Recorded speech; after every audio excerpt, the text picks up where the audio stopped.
Okay, so hi everyone, welcome to another pre-law shadowverse session. Today with me I have Darlene Rites, who is a family lawyer and a mediator. So Darlene, did you want to tell us a little bit about yourself? Hi, thank you. And thanks for having me. This is such a unique and creative initiative. So I'm glad to be here. My name is Darlene and I'm a family law lawyer and mediator. And I practice in Toronto and have been practicing family law for almost 10 years or so. Okay, great. And so I guess we'll start, our questions will sort of be like a timeline of your entire career. And so we'll start at the very beginning with your undergrad. So what programs did you do in your undergrad and which school? Yeah, so I grew up in Toronto. So I went to the University of Toronto for my undergrad. And I did a double major, so political science. And there's a program at U of T called Ethics, Society, and Law. So, I was interested in law from fairly early on. So I thought that would be an interesting program to get my feet wet in that area. Yeah, for sure. And how did you like it? It was great. It was nice. It was nice to be close to home, and the school and the campus, as in the downtown campus, and it was a fun experience. It was, I think, a typical undergrad experience. Yeah, no, for sure. I'm also a U of T student doing a double major with political science as well. Okay, Yeah, you like yeah. it? I like it, but I feel like I like criminology better than political science so far. Okay. And so, what was the LSAT like for you, and how was the law school admissions? Yeah, so I remember the process being quite stressful, Mhm. not gonna lie.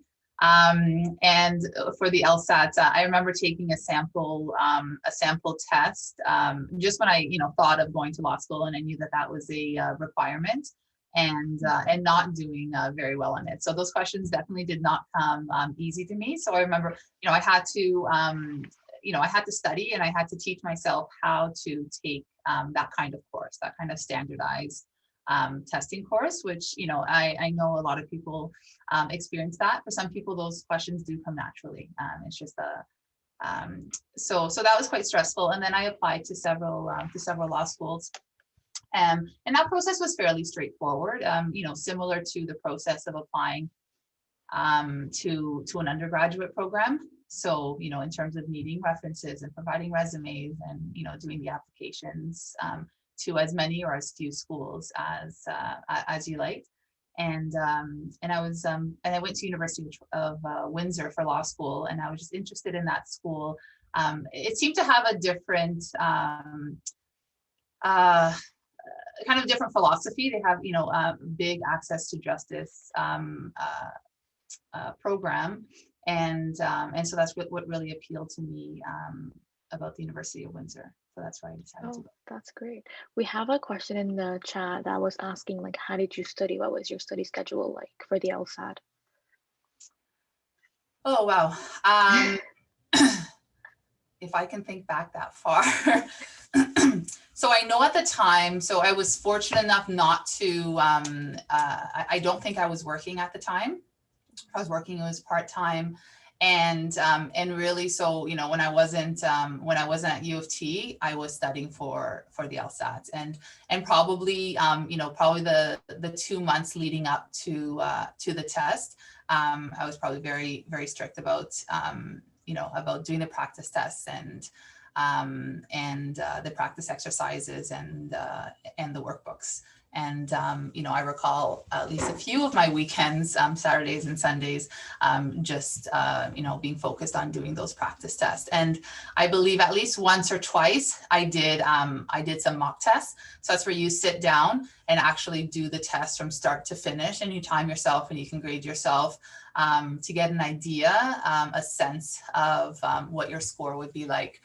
I would share it if I knew it. I don't recall what my score was, but when I did get it, I mean, I really debated. I think, I'm not sure if this has changed, but I think you can either cancel your score or not have it Oh count yeah, within a yeah. certain. So I'm not sure what the requirements are. So I really debated about doing that because I wasn't certain whether it was high enough to get into the schools that I wanted. And I ended up, not canceling it, and I'm glad I did not. So that's just something to keep in mind too, like how you feel after the test isn't necessarily kind of indicative of, of how you did. And to be honest, I can't recall whether you can cancel after you get your score or if you have to do it before getting your score, right? So it's really just based on how you feel after the test and whether you think you did well or not. Yeah, So. for sure. I know that that definitely has an advantage, but there's also a downside to it because I've had a friend before who wanted to, it was basically like a safety net for her, like doing that option.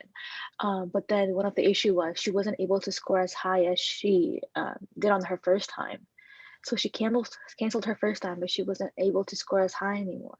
Right. So So yeah, it's a gamble because a yeah, lot of it obviously I'd say the most important thing is preparation, but a lot of it impacts how you feel that day and and how the test runs or so many factors play in. So definitely a yeah, big decision whether or not to cancel your score. yeah, for sure. And so you said you went to Windsor Loss. How was your experience there? So I loved being at U Windsor. They just had a lot of really cool programs.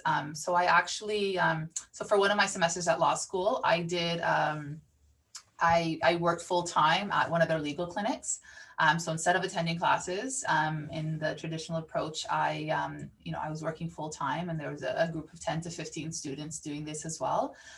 So it just gave me a lot of practical experience. And in client interaction that I wouldn't have had otherwise.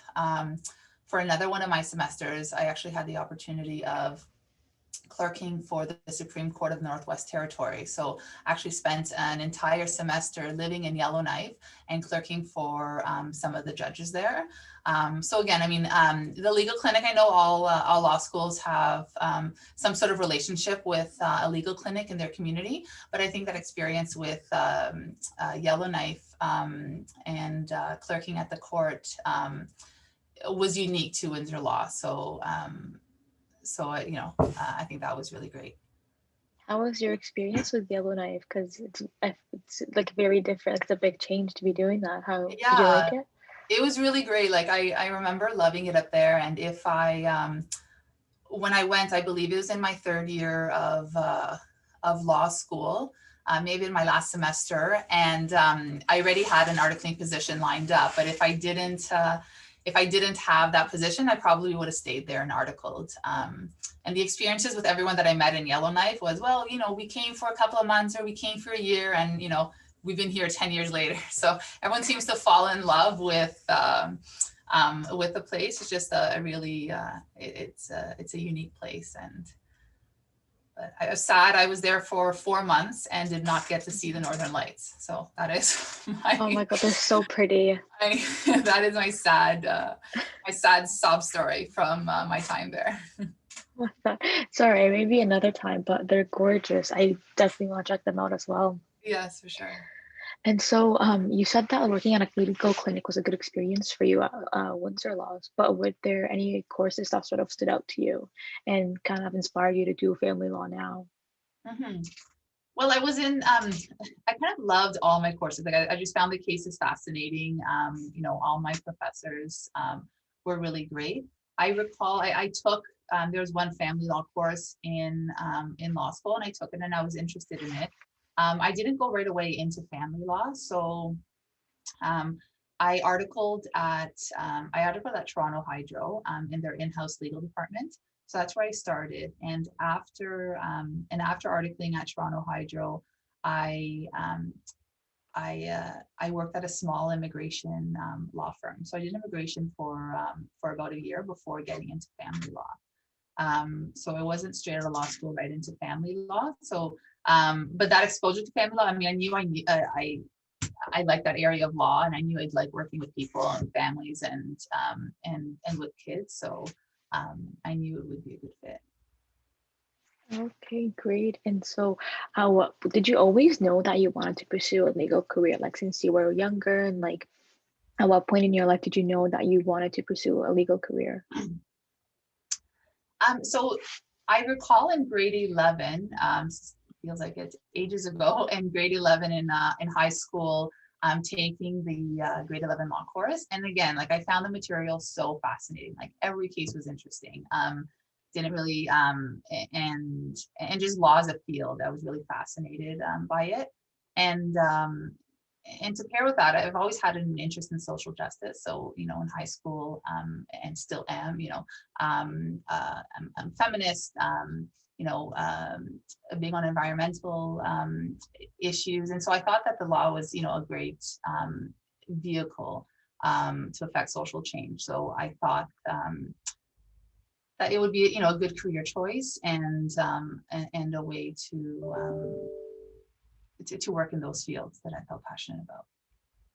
Yeah, that's great. And I also noticed that you are a mediator. So at what point did you kind of become interested in mediation and how did that start? Yeah. So I became an accredited mediator about 2 or 3 years ago. In family law, you actually don't need to be accredited, and you don't need to be a lawyer to be a family law mediator. But me and many others, I think the training is really important. And the fact that I am a lawyer practicing family law, I think I can, add a lot of value for my clients. And it's just, I did it as a way to balance out my practice. So, I have a traditional family law practice.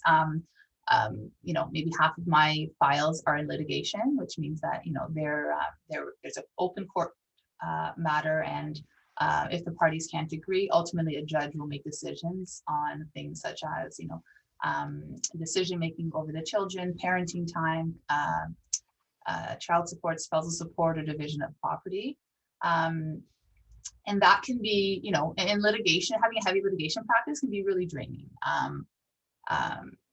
Just because of it's the nature of the beast, just with timelines and just where people are at in terms of mindset, right? It's usually the more contentious issues that might end up in litigation. And so when I started my mediation practice, I wanted to just balance out the practice and just because I absolutely love mediation. Like clients that I mediate for, they're just in a different mindset, right? So they're looking for a resolution. They're looking to preserve, usually they're looking to preserve relationships. And especially when there are children involved. So it's I don't know if I describe it as fun, but I do find it fun, and it's completely different from the work I do as a lawyer. And I just believe so Okay. strongly in mediation. I think it's the best option for anyone, right? So even high conflict files, I think it's the best way to resolve your family law matter, or even trying to narrow the issues, right? So even if something is in litigation, I will encourage my clients to try mediation, because if we can get just one issue off the table, it means less time, it means less expense, less stress. So I just believe so strongly in it, and that I had to get into it myself. Yeah, that's great. And so what would you say that you like about well, I guess you already said that, but like what you like about mediation and being a family lawyer, and then what is something that you dislike about mediation and being a family lawyer, if anything? Right. So with mediation, again, like I like that it's I'm empowering my clients to make decisions about themselves and about their families and their futures on their own, right? And just being sort of the facilitator in that decision making process. What I dislike about mediation, I don't know if I can it's not that I dislike that it's a voluntary process, but because it's a voluntary process, there are limits, right? So if you're dealing with a spouse that's uncooperative or unreasonable, even the best mediator, I mean, there's limits to what can be done. So and that's maybe where a process like mediation arbitration would kind of fill in that gap, right? So that there is a decision at the end of the process. And then with family law lawyers, so I love the variety of clients I get to meet with, right? So I represent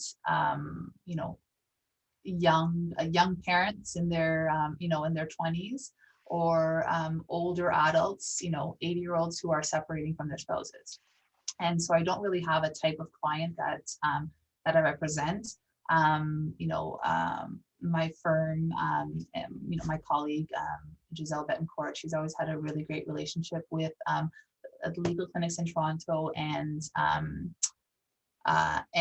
so we get a lot of and some of the shelters, and so we get a lot of referrals from those organizations. So we also represent a lot of women leaving abusive relationships, so that's also a part of my practice.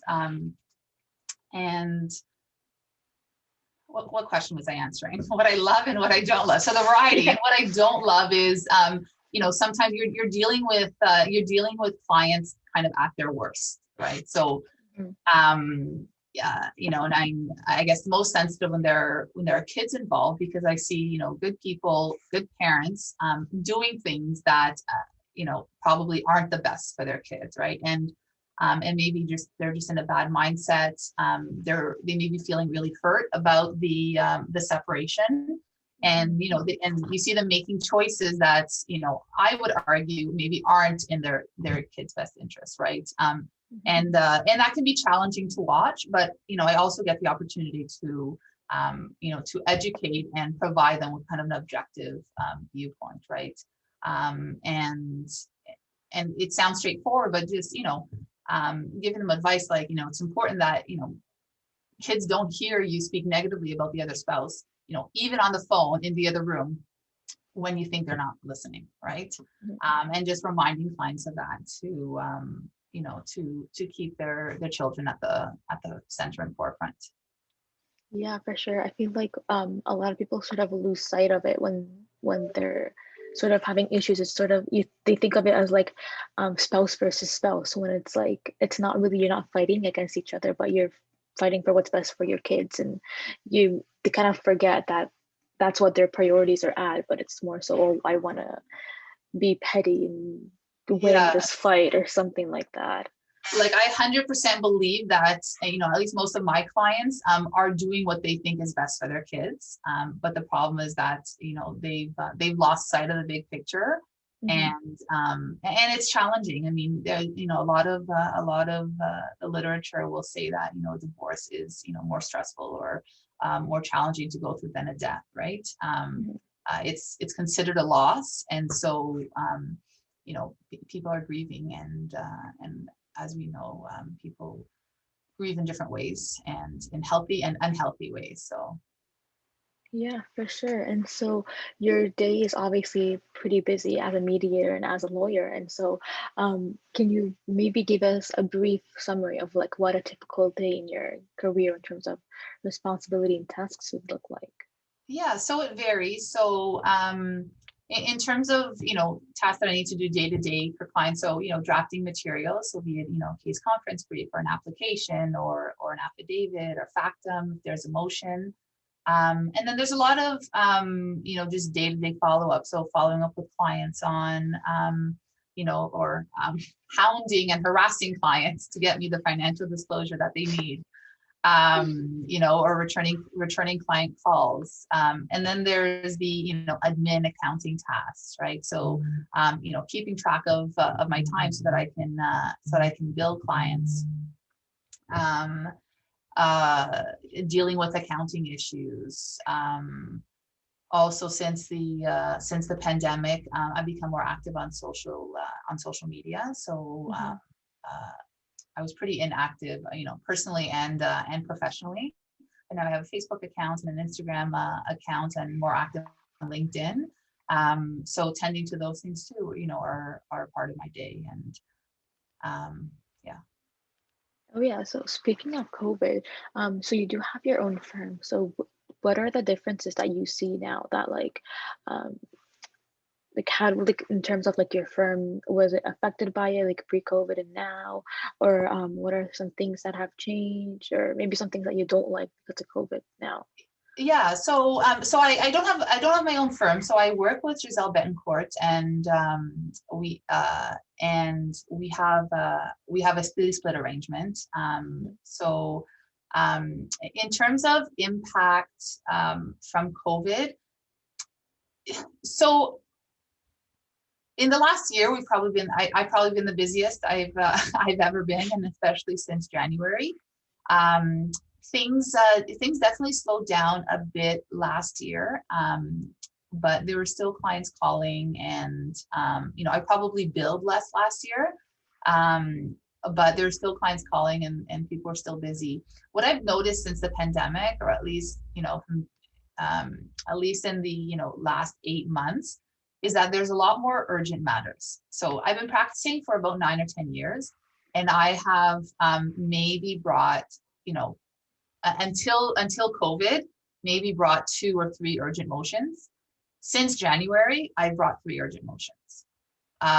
So I think, not that the issues are changing, but I think the level of urgency, and it might be because people have been cooped up in their homes for months, and maybe haven't had a break from each other, and so tensions escalate. I know the statistics will support that there's been a rise of domestic violence. That's challenging because there's also less reporting, and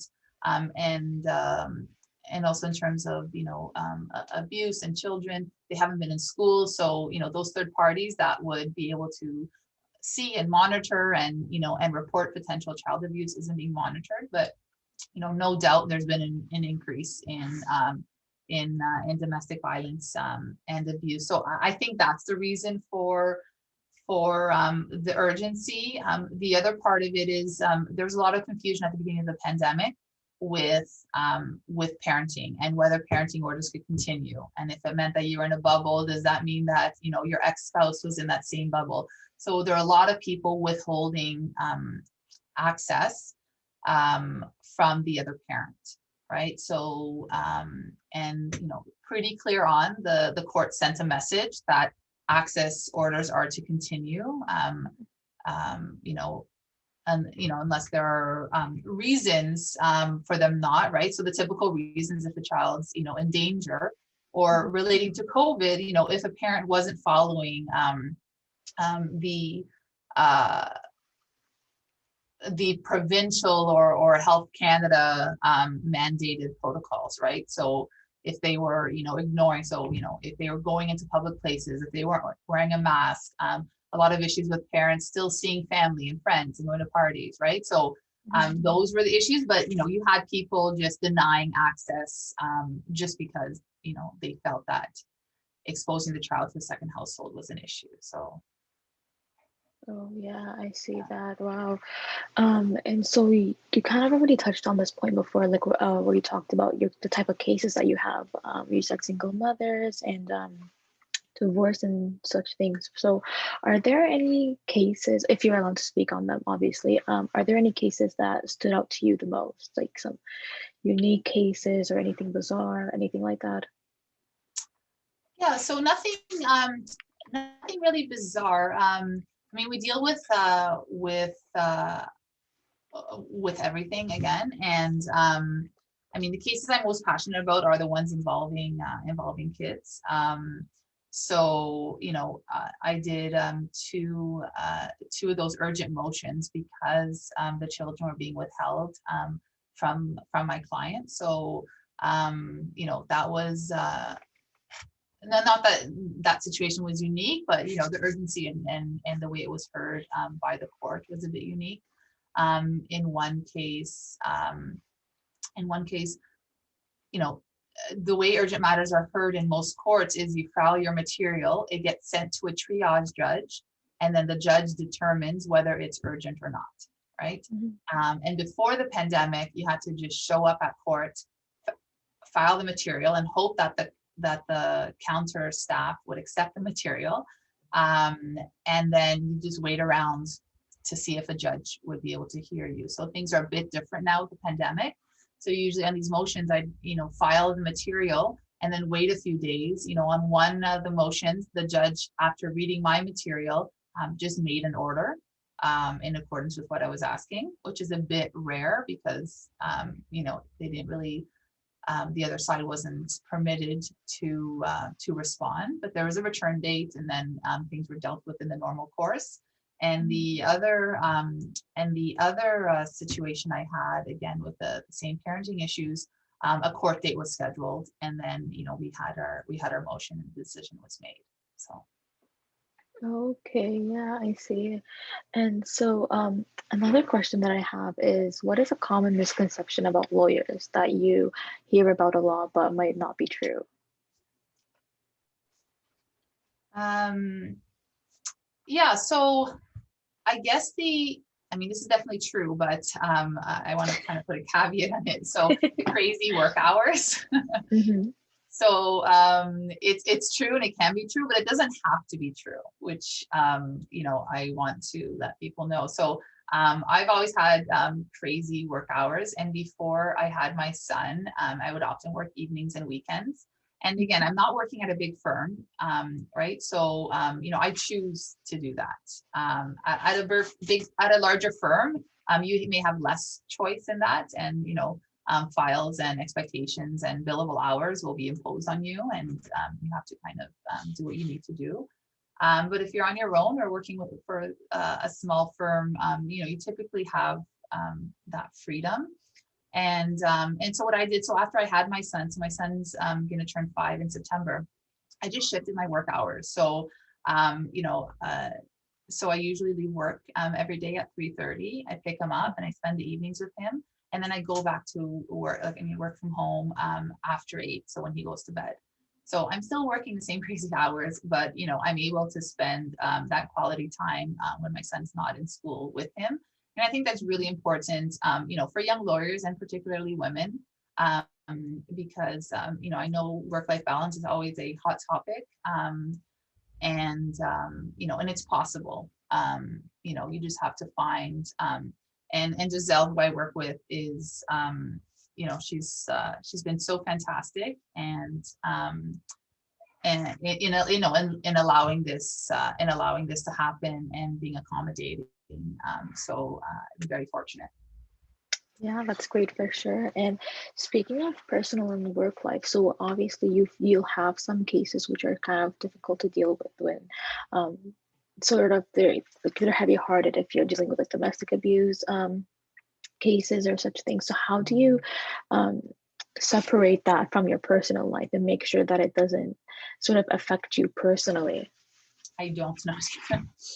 um, it's challenging. It's like anything else. Some cases tug at your heartstrings more than others, but part of, I think, doing a good job for your clients is to remain objective. And the good thing about working with other family law lawyers, or having a network, is being able to bounce ideas, right? So earlier this year, actually, I didn't represent them, but I was assisting them in the background, with their lawyers, and I represented I helped two close family members, during their separation, and I noticed that I was too close to everything. I wasn't able to see things, things clearly.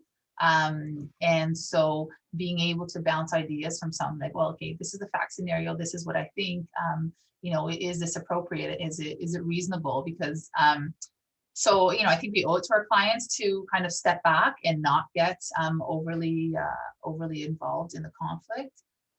I see that sometimes with lawyers, and when I'm dealing with other lawyers, and I can tell when they've gotten too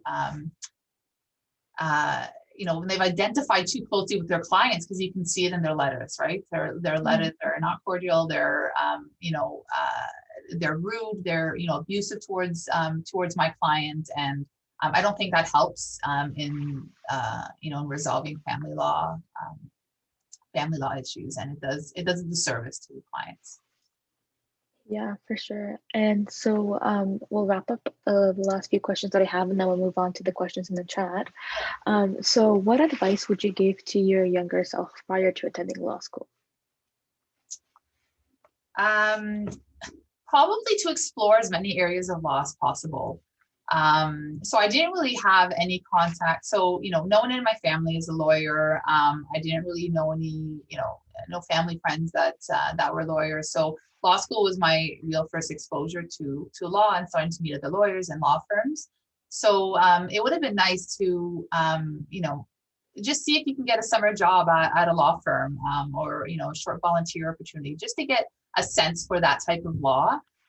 You know, the lawyers that are in that kind of law, like each bar is quite small, right? So if you're, you know, if you're with a family law firm for a couple of months, you'll get to hear about or meet or speak to you know, the lawyers, at least in your jurisdiction, that also practice family law. So so I think that would have been a cool opportunity, because like I said before, I started with immigration law, and I wasn't I had a bit of experience with immigration law at the clinic, but I wasn't loving it, right? So it was very paper intensive. I wasn't doing any appeal work. So you know, I wanted that balance with the litigation, as well as the solicitor work. So that's why I decided to make the shift.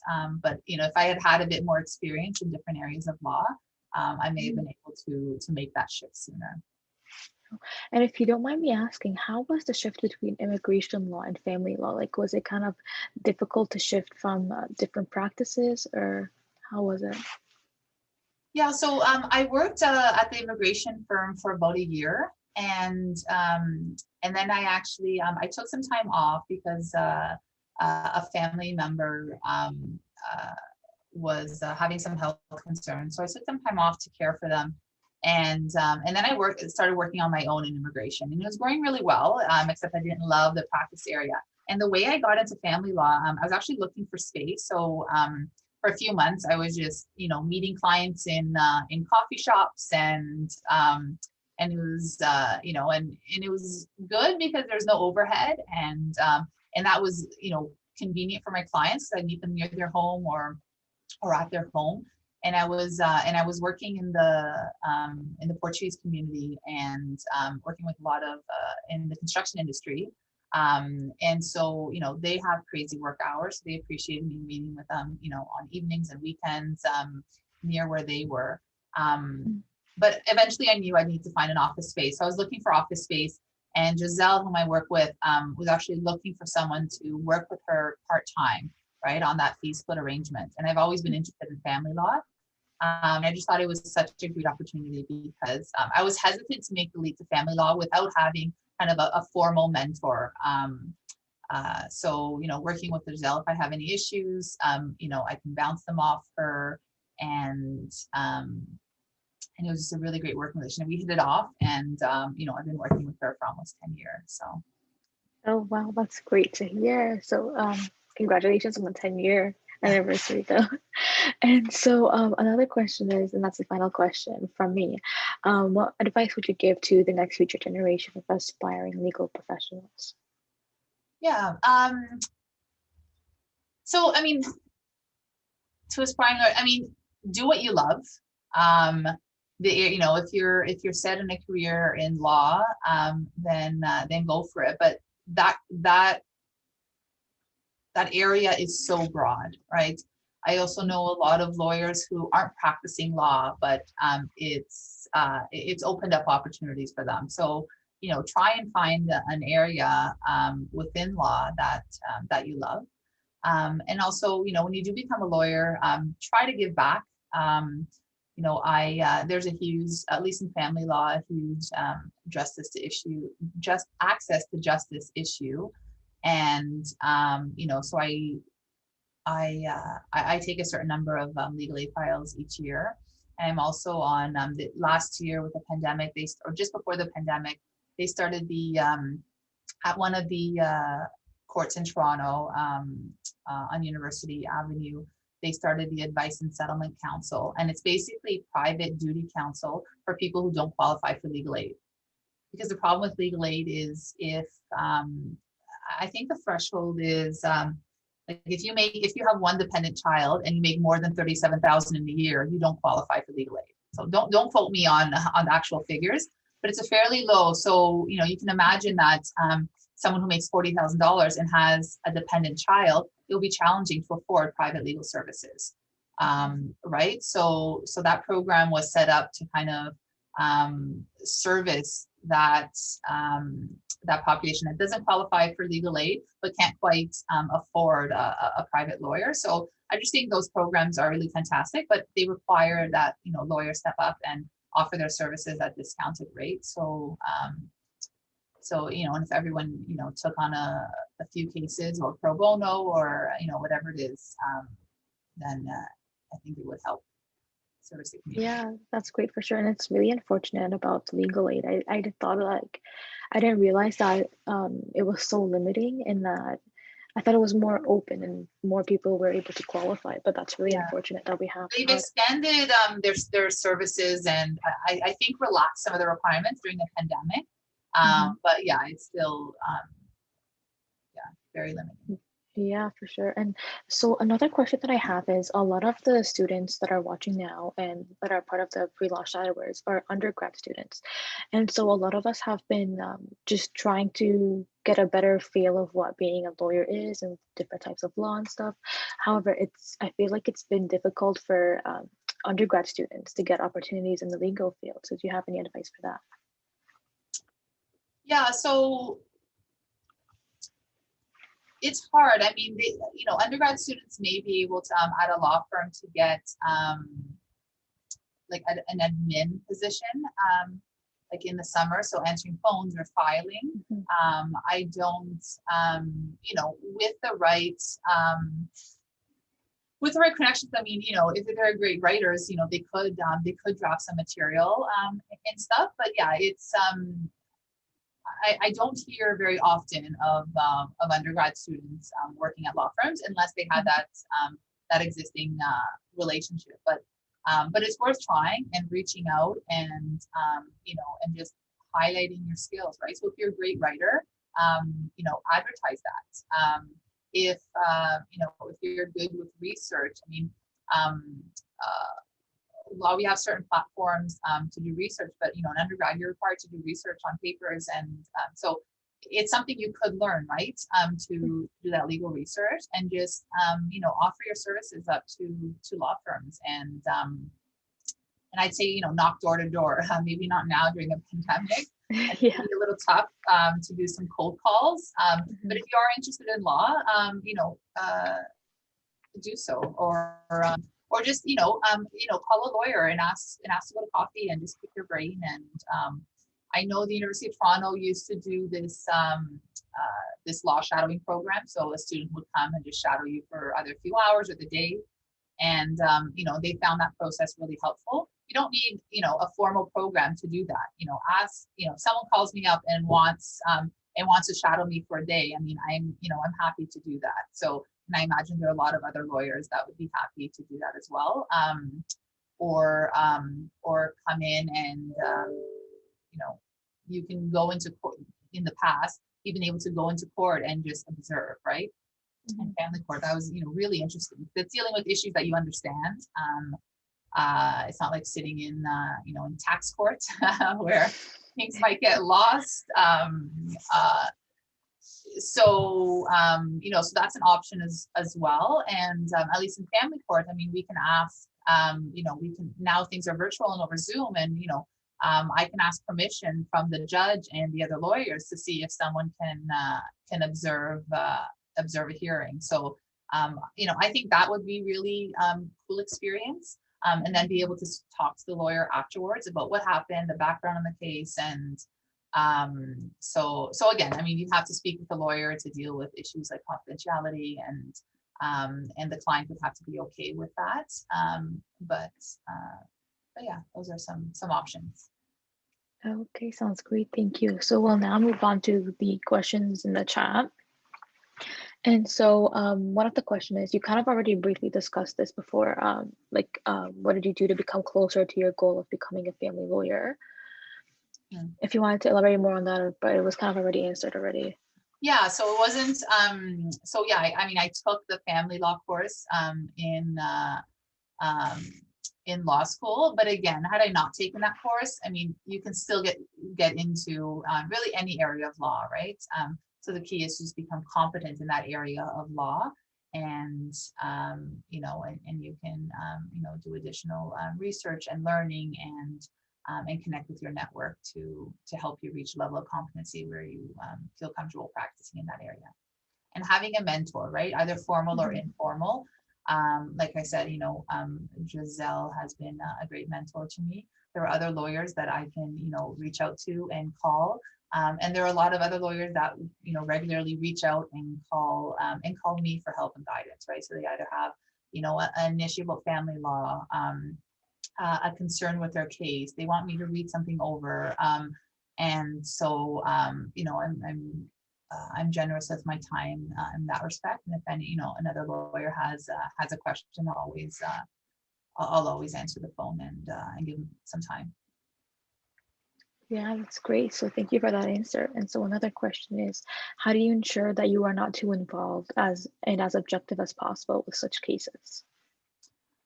Yeah, so I briefly touched on that. I mean, it's challenging, setting boundaries with yourself. I mean, it's been hard during the pandemic because I've been working primarily from home. I'm going in a few times a week now. So I kind of lost that divide between work and home. So, but a good, before is, coming home and just not thinking of work during that time until you're back at the computer or until, or this is something I struggle with as well, but, just not having, I don't have my work emails on alert, right? So I have to go into my work emails to see my email. And I'm always in there, so they may as well be on alert, but it's not dinging or notifying me, right? So if I decide to put down my phone, then I'm not really answering the how not to get too involved question. It's more about making sure you have time for yourself, but yeah, I mean, if there's a case that you're just too involved with, like knowing when it's no longer appropriate to continue representing that client, right? So if you are too involved, if you think you're not thinking objectively, running your decisions or the advice you're giving your client by someone to make sure that you are still giving the best advice possible. And there may be times when and it's not a reflection of you as a lawyer, but there may be times when you just can't represent that client, either because you get too emotional, too involved, and that's okay. And you can make sure that client is set up for success, referring them to another client, making sure that you're not ending the retainer at a critical stage in their process, right? So make sure they have lots of time before the next court appearance, and just making their transition as smooth as possible. So and then that goes with knowing that you can say no, right? And knowing when to say no. Yeah, for sure. So thank you so much for that answer. And if you are comfortable with sharing your contact information just in the chat, like if anybody has any more questions, would you be all right with that? Yeah. Okay, great. Thank you so much. Yes, of course. And if anybody has any final questions in the chat, you can type them now.